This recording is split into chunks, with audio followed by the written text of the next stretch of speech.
Welcome back to my channel. આજે આપણે બનાવશું દાળ મૂઠ. તેના માટે આપણે 250 ગ્રામ આખા મસૂર લેશું. મસૂરને આપણે 4 થી 5 કલાક માટે પાણીમાં પલળવા મૂકી દીધા હતા. 5 કલાક પછી આ રીતે દાણો તૂટી જાય એટલે મસૂર પલળી ગયા હશે. તેમાંથી બધું પાણી નિતારી લઈએ અને તેને કોઈ કોટનના કપડા પર પાથરી દેશું.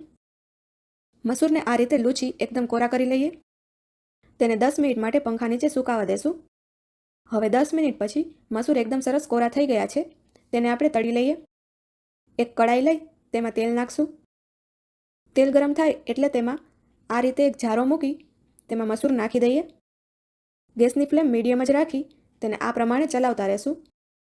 મસૂરને તળાતા ફક્ત 2 થી 3 મિનિટ જેટલો સમય લાગે છે. 2 મિનિટ પછી ગેસની ફ્લેમ લો કરી દેશું. મસૂરનો દાણો આ રીતે ચેક કરી લઈએ. તે એકદમ ક્રિસ્પી થઈ ગયો છે એટલે મસૂર તળાઈ ગયા છે.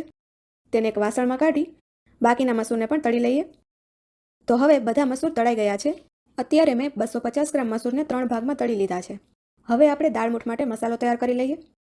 એક મિક્સર જાર લઈ તેમાં 1/2 ટેબલસ્પૂન સંચળ પાવડર, 1/2 ટેબલસ્પૂન મરી પાવડર, 1/2 ટેબલસ્પૂન ચાટ મસાલો, 1/2 ટેબલસ્પૂન આમચૂર પાવડર, 1/2 ટેબલસ્પૂન લાલ મરચું અને 1 ટીસ્પૂન હિંગ નાખી તેને મિક્સચરમાં પીસી લેશું, જેથી બધું એકદમ સરસ મિક્સ થઈ જાય. જો તમે તીખું ઓછું ખાતા હોય તો મરચું તમારા ટેસ્ટ પ્રમાણે લઈ શકો. હવે મસાલો બની ગયો છે. આપણે કોઈ એક મોટા વાસણમાં તળેલા મસૂર લેશું. તેમાં 250 ગ્રામ ચણાના લોટની ઝીણી સેવ નાખશું. તેને સરખી રીતે મિક્સ કરી લઈએ. પછી તેમાં બનાવેલો મસાલો નાખી બધું એકદમ સારી રીતે મિક્સ કરી લેશું. હવે બધું મિક્સ થઈ ગયું છે. દાળ મૂઠ તૈયાર છે. તેને આપણે સર્વ કરશું. જો તમને આ રેસીપી સારી લાગી હોય તો વિડીયોને લાઇક કરજો, શેર કરજો અને ચેનલને સબસ્ક્રાઇબ કરવાનું ભૂલતા નહીં.